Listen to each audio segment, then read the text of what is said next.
Governments literally manipulate the weather.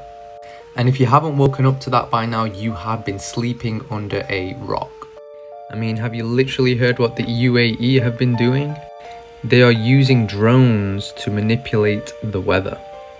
I mean, it says they're flying drones into clouds and zapping them with electricity to trigger showers. So it basically clumps the water droplets together, allowing them to fall. You know, this technology is actually being used as we speak. And it's not even just Dubai, it's governments across the whole world, including America. Cloud seeding has literally been going on for decades. They're creating artificial clouds, producing precipitation and rain all over the country. Yet they can't do it to take out the fire. That's something you have to question.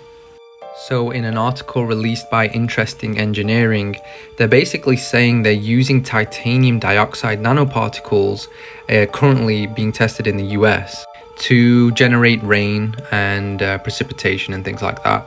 Now, whilst scientists are optimistic about the material's impact on rain, titanium dioxide nanoparticles are classified as a possible carcinogen.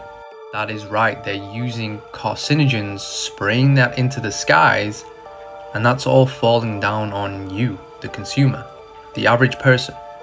Weather warfare is a huge and most profitable industry and is being used by all governments across the world because it's a military advantage, it's a moneymaker, and it's also a way to destabilize other nations. And it has been predicted that weather warfare may be the next World War III, although you could argue that we're already in those times.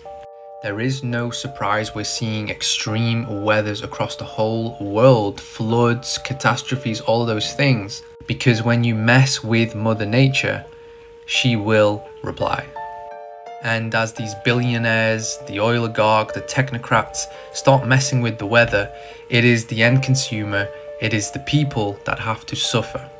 Just be wary what you read in the news, in the mainstream media. Do your research on weather warfare, look where the money is going, and you will find your answers. And I will end on this short clip of David Keith, the Harvard professor, speaking about what geoengineering projects will bring to the world and to the reality. I mean, it speaks for itself. Watch it.